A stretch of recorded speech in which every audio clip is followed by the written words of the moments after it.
Welcome, everybody. I just want to give a brief introduction of Eli Review, and then we're going to walk through the steps of connecting Eli with iLearn. So Eli is an online course tool created by instructors for instructors to promote effective peer feedback and critical thinking. It was developed back in 2007 by Jeff Grable, who is now at the University of Leeds, Dr. Bill Hart Davidson in the middle, who is still at Michigan State University. He's the Associate Dean for Graduate Studies in the College of Arts and Letters. And then Mike McLeod, who was a co-founder of the company and now has a job in corporate America. So Eli supports the submissions of writing, which might be a formal draft, or it might be informal writing of various sizes or uploading of files. And then students give each other feedback and questions designed by the instructor. Those questions are survey-like, and because they're survey-like, the data comes back with trends that you can use to talk to your students without having to read through every draft. It lets you talk about students' strengths and their struggles using the analytics here. And then the idea is that students are going to be held accountable for the peer feedback they've received because they've built a little revision plan. So it's a technical thing in Eli Review where students select comments that they receive from their peers and they copy them to the revision plan list where they prioritize them from the most significant revision to the least significant revision, and they add a note to explain how they'll make that change. So we're just guiding students through the regular writing process, do a little bit of writing, get feedback, hear from others who have been successful or learn from common problems, and then plan how you're going to revise.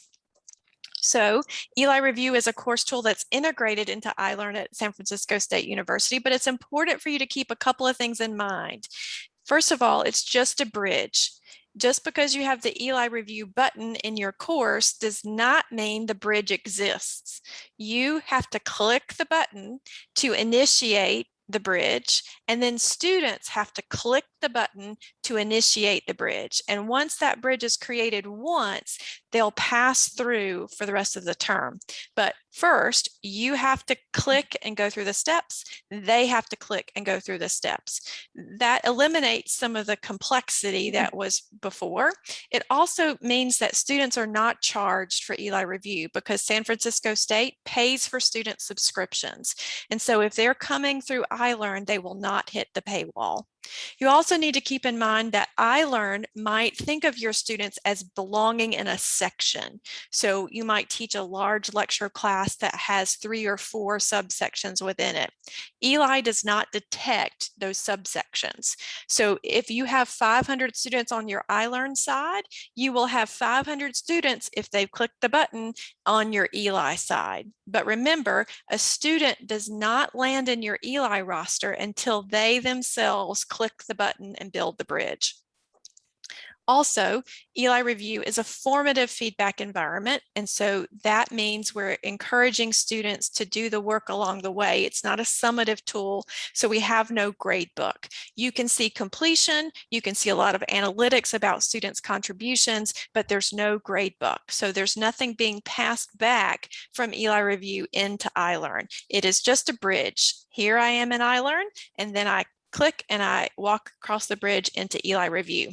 And so helping me today is John Holland, and we're going to show you both adventures in the process because you might be a brand new user and you want to start from scratch. And so we'll demonstrate that now. So I'm going to stop the share so that John can share his screen, and he's going to start in iLearn. So if you've never used Eli Review before, or you've had an Eli Review account, but you still want to start from scratch this semester, both of those things can be true.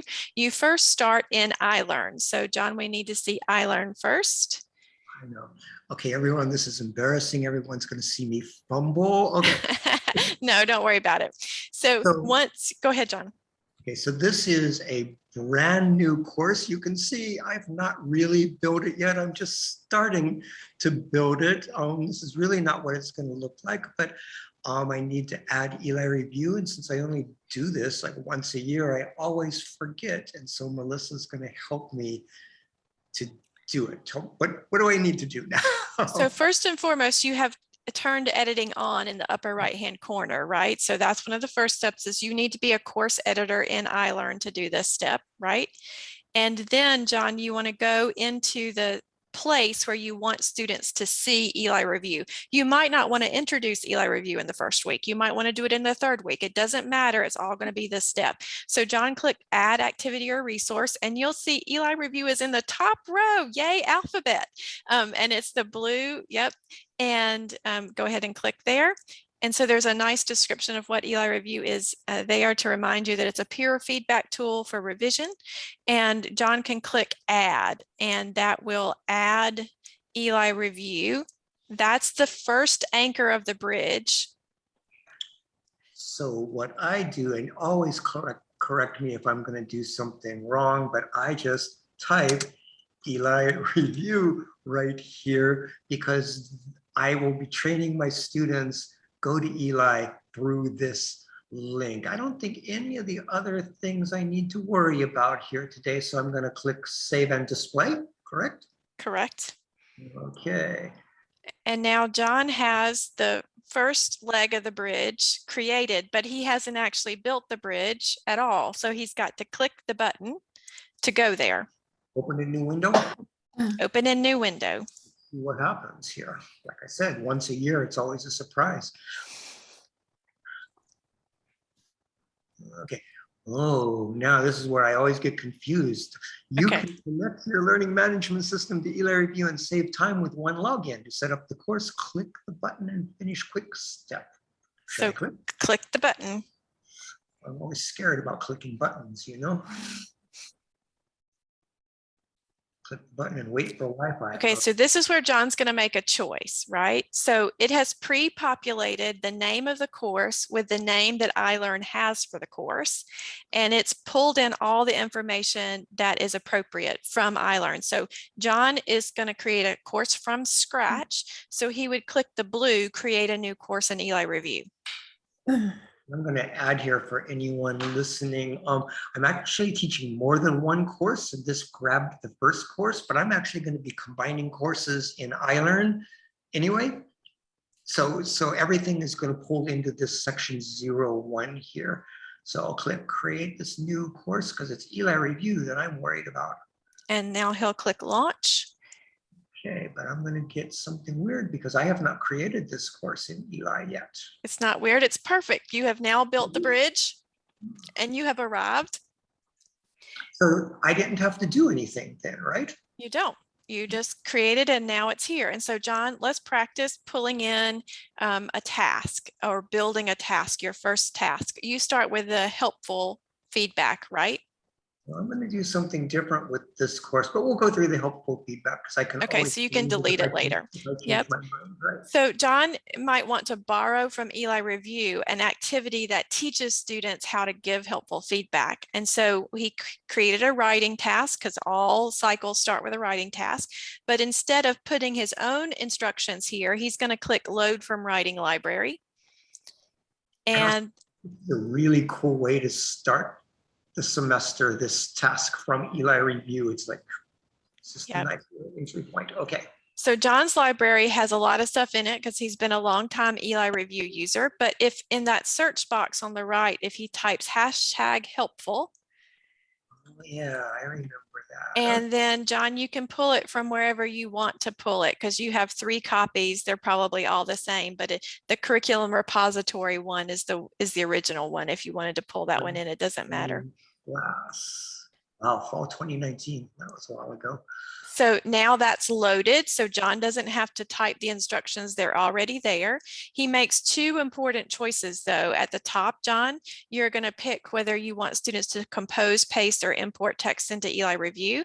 That means the words of their draft are inside the app, which gives reviewers a little bit more ability to highlight and offer comments. So that's the recommended path here, but supposedly sometimes you want students to have MLA formatting or APA formatting, or you want them to have an image. You could ask them to upload a file. So the first choice is what kind of writing are students going to submit? Words in Eli or files in Eli.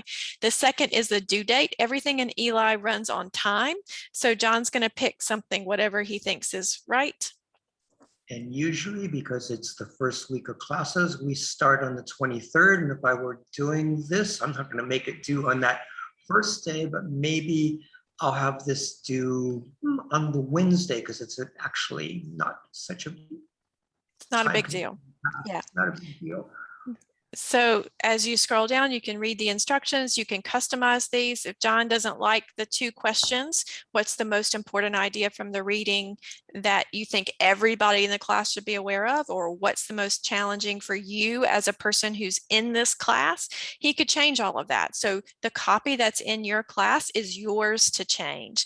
And John's going to do an important thing at the bottom. He's going to save it as a draft. And when you save something as a draft, only you as the instructor can see it. So this lets you work ahead, and it also will allow you to release things as you choose rather than having everything for your whole semester visible to students. So John, if you would now go to home, and we'll just show that you do the exact same thing for the review task. So from the blue button on the top right, create review task.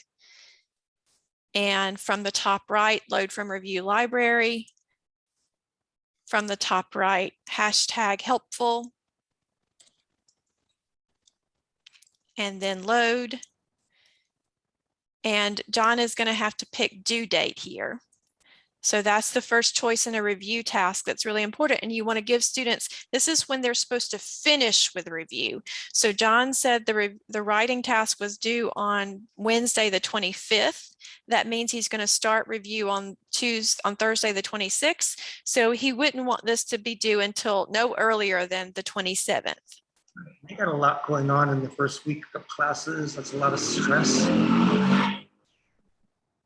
A motorcycle in the neighborhood. So we'll go Friday at the end of the first week of class.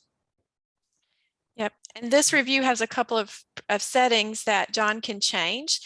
It's set to be anonymous, but maybe John wants people to learn each other's name as part of building a writing community in the class. So he would untick that box if he wanted students to know each other's name. If anonymity is important, and many students find that anonymity is important for peer learning, he would keep that box ticked, and they can give each other feedback that's a little bit more critical without having to know each other's name. At the moment, he can't select the writing task because it's not assigned. It's a draft. So once the writing task is assigned, then he could check that box, and then the students will come in and he can form groups. But that's not something you can do until you know who's turned in a draft. So we start the review task by just saving it as a draft, and Jonathan will go to the bottom and save. This task is easiest. Yep, save as a draft. This task is easiest to understand using the preview. So scroll to the bottom and click preview. This is what students will see when they come into this task. So when you're trying to decide, do I like the way these questions work? Do they really do what they want them to do? The student preview is the easiest way to accomplish that. And so you'll see this front page, like a cover page, has the purpose of the activity, including the knowledge and skills that students are gaining. And there's links out to additional resources if students want those.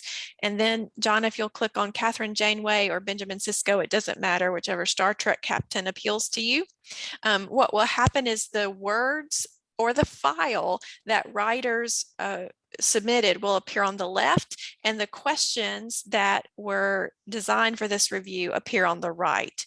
So this was borrowed from the library, but John can change any of these that he wants to change. And you'll see that we include in the contextual comments the instructions for describe, evaluate, suggest, and the video where Dr. Bill Hart Davidson explains that persuasive comments have to have enough information to convince a writer to make a change. And that means it needs to say what you understand the writer to be accomplishing. You need to tie it to some shared criteria, and then offer a next step, either for building on a strength or on improving a weakness. And so there's a sample praise comment here and a sample critique comment. So this kind of activity is a low stakes way to experience Eli Review. get a little bit of training in how to give good feedback, and just lets you start your semester off in an easy way.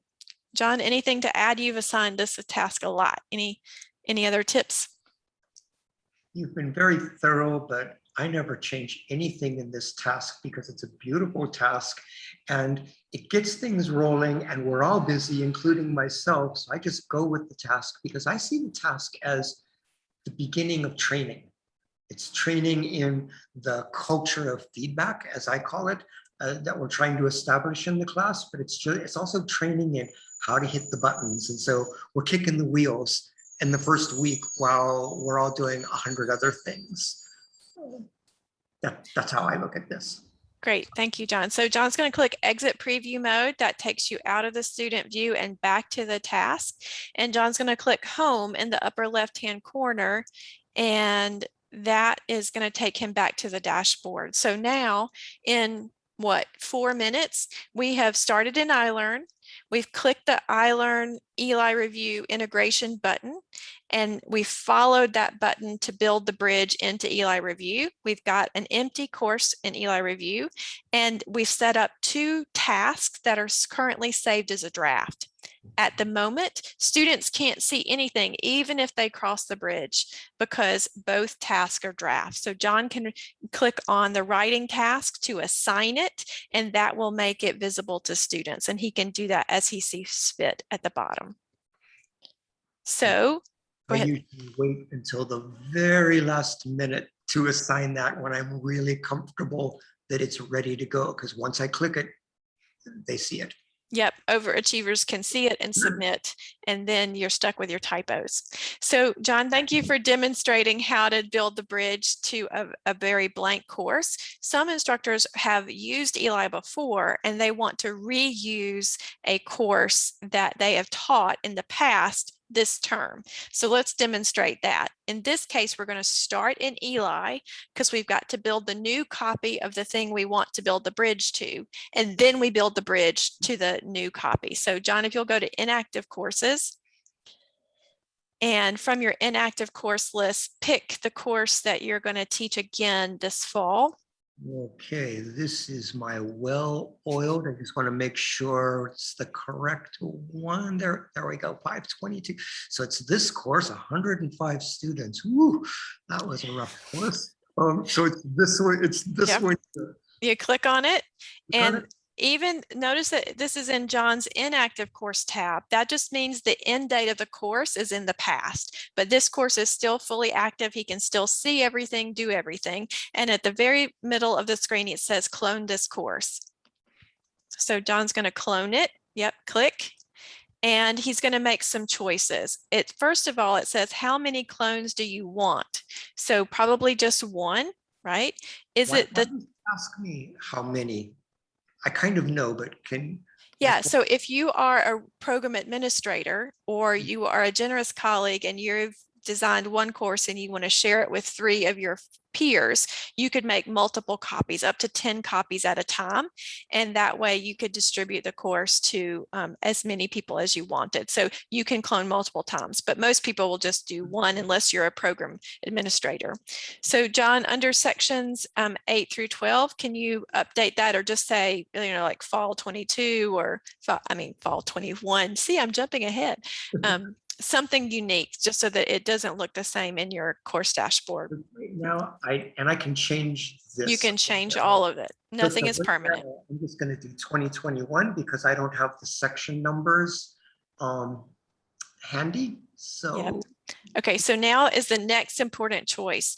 The clone is going to remember the distance between tasks. So if you had 24 hours between a writing task and 48 hours between a review and revision plan, the clone is going to remember that. But the way it remembers that is by anchoring your new course with the first date of the due date of the original course. So if John picks August 23 as the first date, Eli is going to say, okay, start time from August 23 and preserve the hours between things. And this makes the least amount of date change possible if John can say, okay, I want the course to start on August 23 so that all the due dates have the same intervals. The next thing is institution code. Skip it. You guys use iLearn. So iLearn is the way students have the paywall lifted. So no institution code required. John can keep the same people in his course as co-instructors. I typically untick the box. You can add them later. So John, go ahead and create the clone. It will take Eli just a second because it's copying 45 tasks and giving them all due dates. But yep, go ahead and do that. And this is going to build the Eli side of the cloned course. So you'll notice everything has a new due date. It happens to go through Christmas Eve. So we know that some things are going to have to be monkeyed with to get the dates exactly right, but it's starting exactly in the same intervals. And it gives John, just a few changes to make. It's all in order. So that means the Eli side is done. We have to do the iLearn side. So John, if you'd go back to iLearn, you can leave Eli just where it is and go to the course where you want to connect this particular one to. Okay, there are my section numbers. I can go back and change that now that I know the section numbers. Yep. I have done nothing in this course. That's fine. So same process, add an activity or resource, Eli review from the top, add, name it Eli review, and save and display, and click. This is launching the bridge. And now we're going to see this screen and it's going to say set up Eli review for this course. And you're going to say yes, but now we're going to make a different choice. Ooh, Eli knows John has 2 active courses. So now it wants to know which one do I pick? So it looks like you ended up with 2 that are named the same thing. So pick one, John. I'm going to pick the top one because. Okay. And you can say connect. Oh, I want to point out that I like this if I might have done the wrong course. This is one of these things I do once a year. And so you have to remember every time. So we'll connect. And launch. And now we're going to do a trick to help us remember which one. So John, go to settings in the middle of your screen and go to section or hour and put LMS or iLearn connected. Something like that. That way you can see it. The other way we know that is, do you see the yellow star beside San Francisco State? That means the bridge has been established and subscriptions are coming from what San Francisco State is paid for. Students are not going to hit that paywall anymore. So now we know the clone is exactly what it needs to be and the bridge is complete. Students can follow by clicking on that Eli review link in iLearn and they'll land in this course that John doesn't have to do anything to except change the due dates. So any other things we should say before I stop the recording? I think we did it.